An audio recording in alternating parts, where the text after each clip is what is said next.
নমস্কার, পাঁচটা পাঁচ মিশালি নিয়ে আমি অতনু রয়েছি আপনার সঙ্গে। আজ পাঁচ মিশালি বুদ্ধদেব ভট্টাচার্যের জীবনের নানা দিক নিয়ে এক এমন ব্যক্তিত্ব যাকে রাজনৈতিক পরিসরে মাপা বোধহয় ভুল হবে। আর সেই জন্যই তো রাজনৈতিক মতভেদ থাকা সত্ত্বেও বিভিন্ন রাজনৈতিক দলের শীর্ষ নেতারা তারা শোক প্রকাশ করছেন, স্মৃতিচারণা করছেন। বুদ্ধদেব ভট্টাচার্য ৮০ বছর বয়সে প্রয়াত এবং আজীবন থেকে গেলেন সেই পাম এভিনিউয়ের দু কামরার ফ্ল্যাটে। বড় প্রিয় ছিল যে চেয়ারে বসতেন আলিমুদ্দিনে, সে আলিমুদ্দিন এখন খাঁ খাঁ করছে। সেই সাদা গাড়ি, সাদা অ্যাম্বাসেডর, বলা হতো একসময় মুখ্যমন্ত্রীর ২ নম্বর গাড়ি, কারণ গাড়ির নাম্বার প্লেট ছিল WB060002। সববাহী শকট যখন আজ পিস ওয়ার্ল্ডের দিকে রওনা দিচ্ছে, তখন পিছন পিছন সেই সাদা অ্যাম্বাসেডর। গাড়ির দায়িত্বে যিনি ছিলেন তিনি বলছিলেন 10টা বেজে 1 মিনিট মানে 10টা বেজে 1 মিনিটই। কখনো দেরি করেননি, দেরি করতে পছন্দ করতেন না। আলিমুদ্দিনও ঠিক যে সময় পৌঁছানোর কথা পৌঁছে যেতেন, আর কোনো দিন নয়। খাঁখা আলিমুদ্দিন, বুদ্ধহীন। 1966 সালে প্রথমবার তিনি পার্টির প্রাথমিক সদস্য হন। খাদ্য আন্দোলনে তিনি যুক্ত ছিলেন, আর তখন থেকেই এই আলিমুদ্দিন স্ট্রিটের মুজাফফর আহমেদ ভবনে তার যাতায়াত। যখন মুখ্যমন্ত্রীর চেয়ারে ছিলেন তখন থেকেই তিনি এখানে আসতেন। যখন তিনি মুজাফফর আহমেদ ভবনে আসতেন, এই ঘরেই তিনি বসতেন। তার জন্য আলাদা একটা নির্দিষ্ট ঘর ছিল, কিন্তু সেই ঘরে নয়, একদম সাধারণের মতো সাধারণের সঙ্গে তাদের সঙ্গে মিশে যেতেন বুদ্ধদেব ভট্টাচার্য।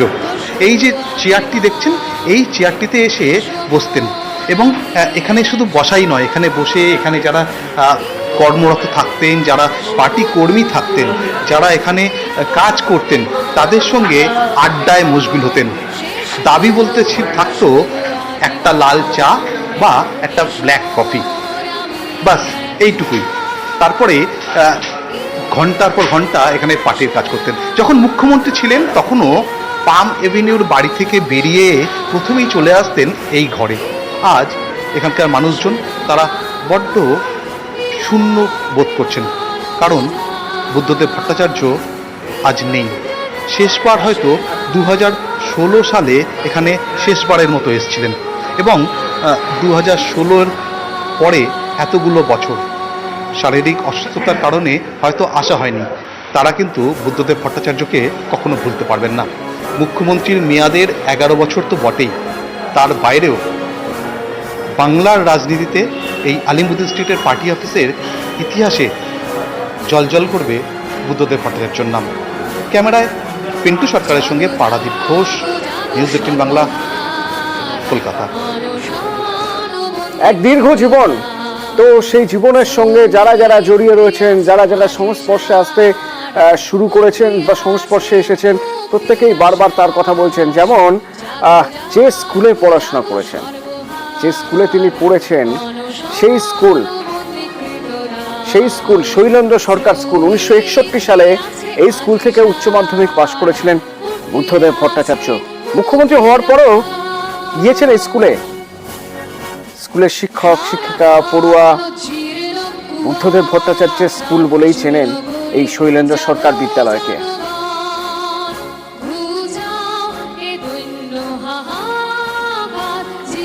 আমরা ছোট বাচ্চাগুলোকে যখন দেখি তখন ভাবি যে উনি একসময় এরকম ছোট ছিলেন, উনিও একসময় এই স্কুলেই পড়াশোনা করেছেন, তাদেরও মাস্টারমশাইরা তাকে মানুষ করেছেন। তিনি একসময় মুখ উজ্জ্বল করলেন, এই স্কুল থেকে বেরোলেন, আবার সেই পশ্চিমবঙ্গের অভিভাবকও তৈরি হলেন। তা আমাদের দেখাটা ওই জায়গাটাতে, আমাদের অভিভাবক চলে গেছেন। আমি যখন চাকরি পেয়েছি তারপরে উনি একবার এসেছিলেন। 1 থেকে 12 পর্যন্ত উনি এখানে পড়াশোনা করেছেন এবং এখানে মামা বাড়িতে থেকে পড়াশোনা করছেন। এবং আমাদের যখন 100 বছর পূর্তি হয় তখন উনি এসেছিলেন। আমার যে জায়গাটা হেডমাস্টার সিট, সেখানে উনি বসতে চাননি। এই সামনে যে সিটটা রয়েছে এখানে উনি বসেছিলেন এবং উনি বলেছিলেন যে ওই সিটে বসার যোগ্যতা আমার নেই। এবং আমাদের স্কুলের নানান কাজে, লাইব্রেরির উদ্বোধন ইত্যাদি সবেতেই উনি আমাদের সাথে অংশগ্রহণ করতেন এবং সবাইকে খুব বলতেন যে আমি শৈলেন্দ্র সরকারের স্টুডেন্ট ছিলাম, এবং আমাদের যথেষ্ট কোনো কাজে গেলে রাইটার্স বিল্ডিংয়ে রেসপেক্টও করতেন। 1944 সালে উত্তর কলকাতাতেই জন্ম, আর উত্তর কলকাতার শৈলেন্দ্র সরকার বিদ্যালয়, সেখানেই শিক্ষালাভ শুরু বুদ্ধদেব ভট্টাচার্যর। প্রয়াত মুখ্যমন্ত্রী বুদ্ধদেব ভট্টাচার্য এই খবর আসার পরপরই এই স্কুলের যারা শিক্ষক, শিক্ষিকা, এমনকি ছাত্র রয়েছেন, তারা প্রত্যেকেই স্মৃতির অলিন্দে ডুব দিয়েছেন। বিভিন্ন সময় নানা কাজে, নানা সাহায্যের জন্য এই স্কুলের একাধিকবার বুদ্ধদেব ভট্টাচার্যর কাছে সাহায্যের জন্য যাওয়া হয়েছিল এবং তিনি সেই সাহায্য করেছেন।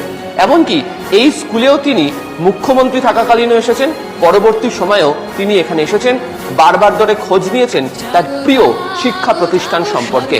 1961 সালে এই স্কুল থেকে পাশ করে তিনি চলে যান প্রেসিডেন্সি কলেজে উচ্চ শিক্ষার জন্য। আর প্রয়াত বুদ্ধদেব ভট্টাচার্য এই খবর পাওয়ার সাথে সাথেই শৈলেন্দ্র সরকার বিদ্যালয়ে যারা ছাত্র, শিক্ষক, অভিভাবক যারা রয়েছেন, তারা প্রত্যেকেই শোক জ্ঞাপন করছেন। ক্যামেরা কুণাল চৌধুরীর সাথে আবির ঘোষাল, নিউজ 18 বাংলা, কলকাতা।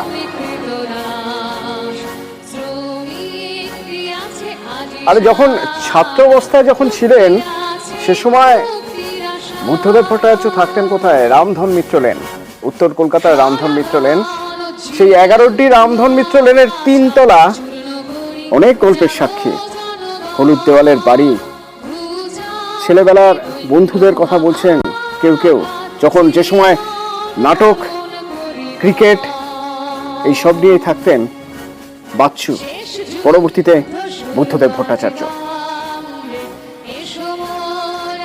রবীন্দ্রনাথের গল্পের নাটক দিয়েছে, সেই নাটকে অভিনয় করছে, পাড়ায় আগে অভিনয় হতো। কি নাটক মনে আছে? বুঝো করতো? হ্যাঁ, ওর নিজেরই নাটক দেওয়া। রবীন্দ্রনাথের ঠাকুরদা অভিনয় করেছিল, ওর বন্ধু বান্ধবরা সব। আর ও করেছিল মাস্টার মশাই, মুখ্য চরিত্রে অভিনয় করেছে। ভীষণ জেদি ছিল, যেটা করে বলতো করতো। পাড়ায় খেলাধুলা করা, ফুটবল খেলা, আড্ডা দেওয়া, ক্রিকেট খেলতো। ক্রিকেট কোথায় হতো? এখানে গলিতেই। এই মাঠে কেনাটা মাঠ ছিল ভেতরে, এখন বাড়ি হয়ে গেছে। লাহকুনির মাঠ আছে সামনে, ওখানেও খেলেছো, দেশবন্ধু বাড়ি খেলতো। পুরনো যারা বন্ধু বান্ধব ছিল বা পরিচিত ছিল, মুখ্যমন্ত্রী হওয়ার পর তাদের চিনতে পারতো না, এরম নয়, তাদের সঙ্গে যোগাযোগ রাখতো। এখানে মিটিংয়ে এলে পরিচিতদের ডাকতো, তাদের এটা দিত, সম্মানটা দিত। তার যে নীতি আদর্শ, সেইটার সম্পর্কে খুব সচেতন ছিল। কার কথা বেশি মনে পড়ছে, মুখ্যমন্ত্রী বুদ্ধদেব ভট্টাচার্য না বাচ্চু? মুখ্যমন্ত্রী বুদ্ধদেব ভট্টাচার্যকেই দেখেছি আমি, মানে ওনার শৈশবেও ছিলাম না, ছোটবেলায় সবাই একসঙ্গে খেলতেন এখানে লুকোচুরি। পাশেই আমাদের মিনুদি বলে একজন ছিলেন, ওনার সঙ্গে খুব মানে রিলেশনশিপ ভালো ছিল ওনাদের, সবাই মিলে খেলাধুলা করতো, গল্প শুনেছি। কোন কারণে মনে হয় না যে মুখ্যমন্ত্রী এক সময়কার তিনি থাকতেন? বুদ্ধ হ্যাঁ, মনে তো হয় উত্তর কলকাতা, যার জন্য এখান থেকে কোথাও ছেড়ে যেতে পারি না, কিন্তু কাউকে আমি দেখার মানে সৌভাগ্য আমার হয়নি এখানে। আক্ষেপ থেকে গেল। সে তো বটেই। তা আমাদের একদিন এখানে এসছিলেন, আমি মানে আমাদের লাহা কলোনির মাঠে এসছিলেন, আমি দেখেছি ওইটুকু।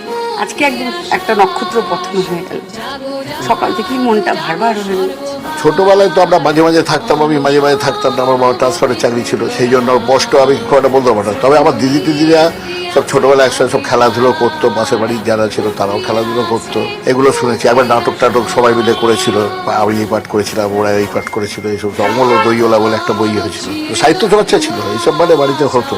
এই বাড়ি এখন একটু থাকে ওনাদের? না, এখন কেউ থাকে না, এখন তো মানে ল্যান্ডলর্ড মানে অকুপাই করে দিয়েছে।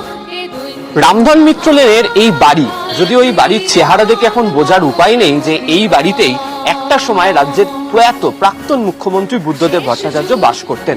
1944 সালে জন্মগ্রহণ করেন উত্তর কলকাতাতেই বুদ্ধদেব ভট্টাচার্য, এবং তারপরে দীর্ঘ সময় তিনি উত্তর কলকাতাতেই বেড়ে উঠেছেন। তার পড়াশোনা উত্তর কলকাতা স্কুলে, পরবর্তী সময় প্রেসিডেন্সিতে তার উচ্চশিক্ষার জন্য যাওয়া, আর এই সময়ের একটা বড় অংশ জুড়ে তাকে দেখতে পাওয়া যেত হচ্ছে এই বাড়িতে। যদিও এই বাড়ির চেহারা বর্তমানে অনেক বদল হয়েছে, এখন অনেক ভাড়াটিয়ারা এখানে থাকেন, বাড়ি ঘিরে নানা আইনত বিষয়ও চলছে, এবং 3 তলা যে ঘরে থাকতেন সেই ঘরও আর আগের মতো অবস্থাতে নেই, অনেক বদল করা হয়েছে। তবে যারা এই বাড়ির এখনো পর্যন্ত বাসিন্দা, তারা কিছু পুরনো কথা, তার স্মৃতি কথা মনে করতে পারছেন। এমনকি এই রামধন মিত্র লেনের গলির শেষ প্রান্তে একটা সময় ছিল ফ্রেন্ডস কেবিন, সেখানেও প্রতি সন্ধ্যায় বুদ্ধদেব ভট্টাচার্যকে যে আড্ডা দিতে দেখা যেত সে কথাও বারবার ধরে স্থানীয় লোকেদের সঙ্গে কথাতে গল্পের ছলে উঠে আসছে। ক্যামেরা কুণাল চৌধুরীর সাথে আবির ঘোষাল, নিউজ 18 বাংলা, কলকাতা। দুবার মুখ্যমন্ত্রী হয়েছেন, অথচ সাদাসিধেই ছিল তার জীবন যাপন। সেই ধপধপে সাদা ধুতি পাঞ্জাবি যতটুকু না হলেই নয়, তার বেশি কিছু নয়। আর সেজন্য পাম এভিনিউতে 59-এ পাম এভিনিউয়ের ওই দু কামরার ফ্ল্যাট, ওই দু কামরাই ছিল তার জন্য সব। তার বেশি কখনো কিছু পারেনি, আসলে হয়তো কোনোদিন সেভাবে গুছিয়ে নিতে চাননি। আজ তার মরদেহ বেরোলো ওই দু কামরার ফ্ল্যাট থেকে, 59-এ পাম এভিনিউয়ের 1 নম্বর ফ্ল্যাট।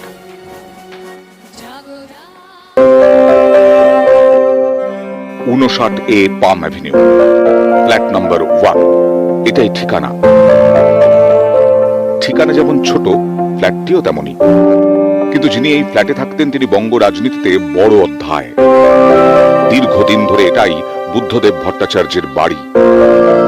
যখন মুখ্যমন্ত্রী ছিলেন তখনও দু কামরার এই সরকারি আবাসনেই সাদাসিধে জীবন।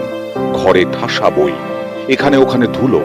মধ্যবিত্ত শিক্ষিত বইপোকা বাঙালির ছাপোষা ফ্ল্যাট যেমন হয় ঠিক তেমন। মুখ্যমন্ত্রীদের ভবনের মতো নয়, তিনিও আসলে কারো মতো নন, তিনি তাঁর মতো। যে সময় বেশিরভাগ রাজনীতিকের বিরুদ্ধে গুছিয়ে নেওয়া, প্রভাব খাটানো আর দুর্নীতির অভিযোগ, সেই সময় দাঁড়িয়ে তিনি চিরদিনই ধবধবে সাদা। ডানপন্থী হন বা বামপন্থী, সবাই এক কথায় মানেন তার মধ্যে কোনো দেখনদারি ছিল না। এই ফ্ল্যাটটা বছরের পর বছর ধরে যেন তাই বলে এসেছে,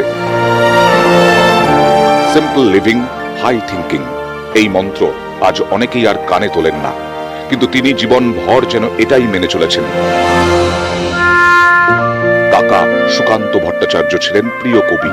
তার কবিতা থেকেই হয়তো ঠিকানার মানে বুঝেছিলেন। ঠিকানা না হয় না নিলে বন্ধু, পথে পথে বাস করি, কখনো গাছের তলাতে, কখনো পর্ণকুটির গড়ি। মুখ্যমন্ত্রী হয়ে কেউ গড়েন মূর্তি, কেউ এলাহি জীবন কাটান পেল্লাই ভবনে, কিন্তু তিনি 10.5 বছরের মুখ্যমন্ত্রী হয়েও দু কামরার আবাসনে। নিরাপত্তা বা অন্য কারণে বারবার তাকে অন্য কোনো দামি গোছানো আবাসনে যেতে বলা হয়েছে, রাজি করানো যায়নি বুদ্ধদেবকে। বছর 4 আগে সেই আবাসনের দেওয়াল বেয়ে হঠাৎ এক রাবার গাছ না বলে কয়ে শটান মাথা গলায় বুদ্ধবাবুর বাসায়। প্রাক্তন মুখ্যমন্ত্রী সিওপিডি রোগী, সেখানেই আগাছা। শেষমেশ আবাসন দপ্তর জানতে পেরে আগাছা সাফ করে। বছর 2 পরে মুখ্যমন্ত্রী মমতা বন্দ্যোপাধ্যায়ের উদ্যোগে বুদ্ধদেব ভট্টাচার্যের সরকারি আবাসনের মেরামতি হয়। এত কিছুর পরেও তিনি কিন্তু বাড়ি আঁকড়ে থেকেছেন। মুখ্যমন্ত্রিত্ব খোয়ানোর পরে আবাসন থেকে খুব একটা বের হতেন না। শরীর আরো খারাপ হওয়ার পরে তো একেবারেই ঘরবন্দি। তবু কোনোদিন নিজের চিকিৎসার জন্য কাউকে বলেননি। প্রবল শ্বাসকষ্ট এবং রক্তে হিমোগ্লোবিন কমে যাওয়ায় একবার হাসপাতালে ভর্তি করাতে হয়। কয়েকদিনের চিকিৎসায় যেই একটু সুস্থ হয়েছেন, অমনি তার মনে হলো আর হাসপাতালে থাকার দরকার নেই, এবার বাড়ি। হোমসিক বুদ্ধদেব তড়িঘড়ি বাড়ি ফিরে আসেন। এই বাড়িটা শুধুই প্রাক্তন মুখ্যমন্ত্রীর ঠিকানা বলে না, এই বাড়িটা বলে দেয় প্রাক্তন মুখ্যমন্ত্রী বুদ্ধদেব ভট্টাচার্য আসলে কেমন ছিলেন। সরকারের থেকে চাইলেই অনেক কিছু পেতে পারতেন, কিন্তু কোনো দিনই কিছু চাননি। তিনি এমনই।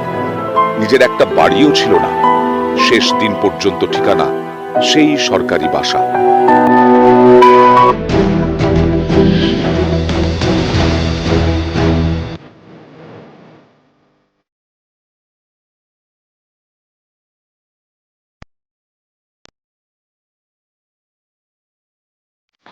ঊনষাটে পাম এভিনিউয়ের ওই 1 নম্বর ফ্ল্যাট, ওই ফ্ল্যাটটাই যেন ছিল বুদ্ধদেব ভট্টাচার্যের জগৎ। মুখ্যমন্ত্রী হওয়ার পরে ওই ফ্ল্যাটেই তিনি রয়ে গিয়েছেন এবং তারপর অসুস্থ হয়েছেন, অসুস্থ হয়ে বারবার হাসপাতালে গিয়েছেন, কিন্তু মন পড়ে রয়েছে ওই ফ্ল্যাটে। তাই বারবার তিনি জিজ্ঞেস করতেন কবে তিনি ছাড়া পাবেন, কবে আবার ওই ফ্ল্যাটে পৌঁছতে পারবেন। আজ খাঁ খাঁ করছে ওই ফ্ল্যাট। শেষবারের মতো ফ্ল্যাট থেকে তাকে নিয়ে বার করা হলো এবং সবাই শকট গেল পিস ওয়ার্ল্ডে। 59 এ পাম Avenue, H block 1 number flat, 2 কামরার ছোট্ট ফ্ল্যাট। আর এই যে বিছানা, এই বিছানাতেই শেষ নিঃশ্বাস ত্যাগ করেন প্রাক্তন মুখ্যমন্ত্রী বুদ্ধদেব ভট্টাচার্য। এখনো বাইপ্যাপ মেশিন, নেবুলাইজার সমস্ত কিছু বর্তমান। বুধবার রাত 2টোর সময় যখন তার তীব্র শ্বাসকষ্ট হয়, চিকিৎসকদের পরামর্শক্রমে তার যারা অ্যাটেন্ডেন্ট ছিল তারা বুদ্ধদেব ভট্টাচার্যকে সেই বাইপ্যাপ দেয়। বাইপ্যাপ দেওয়ার পর ঘন্টা চারেক বুদ্ধবাবু কিছুটা স্বাভাবিক হন, তারপর আবার তীব্র শ্বাসকষ্ট। সেই শ্বাসকষ্ট হওয়ার পর নেবুলাইজার দিতে হয়, কিন্তু তারপরেও শেষ রক্ষা হয়নি। সকাল 8:20 এই বিছানাতেই বুদ্ধদেব ভট্টাচার্যের শেষ নিঃশ্বাস ত্যাগ করেন। দীর্ঘকাল ধরে তো আপনি বুদ্ধবাবু? হ্যাঁ, দীর্ঘকাল ধরেই আছি ওনার কাজকর্মের সাথে। শেষের দিকটাই, শেষের 5-7-10টা বছর আমি বিশেষভাবে ওনার সঙ্গে যুক্ত ছিলাম অন্য কাজকর্মের সহযোগিতা করার জন্য। শেষের দিকটি অসুস্থ ছিলেন দীর্ঘদিনই, তার নিয়মিত খোঁজ রাখা, ডাক্তারদের সঙ্গে। এই বাড়িতে বসবাস? এই বাড়িতে বসবাস আমি 79 সম্ভবত, আমার যা মনে পড়ছে, বা তার আগে থেকে হয়তো এই ঘরেই আছেন। এই ঘরটাই ওনার সমস্ত কর্মযজ্ঞের যেটুকু সময় রাইটার্স বা সরকারি দপ্তর বাদে এই ঘরটার মধ্যে উনি পড়াশোনা, লেখাপড়া, গান শোনা সব এই ঘরটা কেন্দ্র করেই। দেখছেন বইপত্র প্রচুর আছে, পড়াশোনা করতে ভালোবাসতেন। এবং শেষের দিকটা ওনার একটু দৃষ্টিশক্তির সমস্যা হয়েছিল। আমরা বিভিন্ন বই পড়ে শোনাতাম, বলতেন ওই বইটাই কি লেখা আছে বলো, ওই বইটার এই পাতায় কি লেখা আছে বলো, বা কাগজ পড়ে শোনাতাম, খবর কাগজ। আপ টু ডেট থাকতে চাইতেন সমস্ত রাজনৈতিক বিষয়গুলো, দেশ, দুনিয়া, রাজ্য, সেগুলো আমরা সহযোগিতা করেছি ওনার সাথে। এই ঘরটা ছিল তার অসম্ভব প্রিয়, এবং এই ঘরে মায়াকোভস্কি, দস্তোভস্কি থেকে শুরু করে, কার কথা বলবো না, মিলান কুন্দেরা থেকে শুরু করে একের পর এক বই, সেই বই দেখছেন থরে থরে। এবং তার সঙ্গে অবশ্যই রবীন্দ্রনাথ ঠাকুর, যদিও অসুস্থ হয়ে যাওয়ার পর থেকে তার পক্ষে এই বই পড়া অনেকটা সমস্যা হয়েছিল। কবিতা ভালোবাসতেন, স্বভাবতই সুকান্ত ভট্টাচার্যের আত্মীয়, সর্বক্ষণ গান শুনতে ভালোবাসতেন। রবীন্দ্রনাথ তার জীবনের মননে লুকিয়েছিলেন। সুকান্ত ভট্টাচার্য যেমন রয়েছেন তেমনভাবেই লেনিন রয়েছে, তেমনভাবেই চে গুয়েভারা রয়েছে। আবার একই সঙ্গে পাশে রয়েছে চার্লি চ্যাপলিন, আবার উল্টো দিকে মার্কসও রয়েছেন ডিলানো। প্রাক্তন মুখ্যমন্ত্রী বুদ্ধদেব ভট্টাচার্য প্রমাণ করে দিলেন জীবনে মননে তিনি যে সাধারণ থাকতে চান, এবং সেই সাধারণের মতন করেই তিনি আগামী দিনও থাকতে চান সবার হৃদয়ে। ক্যামেরা সুমন বোসের সঙ্গে অভিজিৎ চন্দ, নিউজ 18 বাংলা, কলকাতা।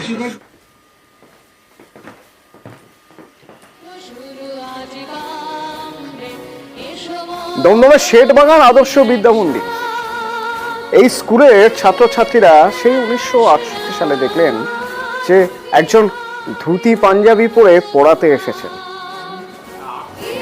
ছাত্র রাজনীতির সঙ্গে যুক্ত একজন মানুষ, যে মানুষ তার আদর্শ নিয়ে এই আদর্শ বিদ্যা মন্দিরের শিক্ষকতা শুরু করেছিলেন। প্রথম মাসে বেতন পেয়েছিলেন 113 টাকা। স্কুল বলছে যেখানেই থাকুন ভালো থাকবেন মাস্টার মশাই। জয়েন করার পরে আমি জানতে পারি যে আমাদের পশ্চিমবঙ্গের প্রাক্তন মুখ্যমন্ত্রী বুদ্ধদেব ভট্টাচার্য এই বিদ্যালয়ের শিক্ষকতা করতেন বাংলার শিক্ষক হিসাবে। আমাদের স্কুলের রেকর্ড যতটুকু যা পেয়েছি সেই অনুযায়ী 1968 সালের মার্চ মাসে উনি এই বিদ্যালয়ে জয়েন করেন বাংলার শিক্ষক হিসাবে। তখন বিদ্যালয়ে 11 ক্লাস উচ্চ মাধ্যমিক স্তর পর্যন্ত পড়ানো হতো, এবং খুবই ছাত্রদরদী শিক্ষক ছিলেন, এবং একেবারেই স্কুলে ঠিক সময়ে আসা, নিয়মবর্তীভাবে থাকা, পঠন পাঠনে খুব ভীষণ মনোযোগী ছিলেন। এবং ছাত্রদের কাছে যেটা শুনেছি যে ওনার ক্লাস ছাত্ররা খুব ভালোভাবে করতো এবং খুব ভালোবাসতো ক্লাস করতে। ওনাকে পেয়ে ছাত্ররা খুব আপ্লুত ছিল। এবং 68 মার্চে জয়েন করার পরে আমার শোনা যেটা 71 সালের প্রথম কয়েক মাস উনি বিদ্যালয়ে এসেছিলেন, তারপরে আর বিদ্যালয়ে আসেননি। সম্ভবত আরও বৃহত্তর রাজনৈতিক জীবনে তার প্রবেশ ঘটে। সম্ভবত ওই বৃহত্তর কর্মকাণ্ডে যুক্ত হওয়ার জন্য তিনি সময় দিতে পারেননি বলেই বিদ্যালয়ে আর শিক্ষকতা করার সুযোগ পাননি। এই সেই ক্লাসরুম, যে ক্লাসরুমে একটা সময় 1968 থেকে 71-এর প্রায় প্রথম দিকটা পর্যন্ত তিনি আসতেন, ক্লাস নিতেন। আমাদের হাতে এসে পৌঁছেছে একটি রেজিস্টার বুক, যেখানে বুদ্ধদেব ভট্টাচার্য 1968 সালের মার্চ মাস থেকে এই খাতাতে নিজে সই করে তার পারিশ্রমিক বাবদ মাসের যে বেতন তিনি গ্রহণ করতেন। 1970 সালের নভেম্বর মাস তিনি কোনো স্যালারি বা বেতন গ্রহণ করেননি। বুদ্ধদেব ভট্টাচার্যের সঙ্গে এই স্কুল বাড়ি, এই ক্লাসরুমের অঙ্গাঙ্গিভাবে জড়িয়ে থাকার কথা। ভারাক্রান্ত তার এই স্কুল, যেখানে তিনি তার কর্মজীবনের 4টি বছর কাটিয়েছেন বাংলার শিক্ষক হিসেবে। ক্যামেরায় শুভেন্দুর সঙ্গে আমি, নিউজ 18 বাংলা, কলকাতা।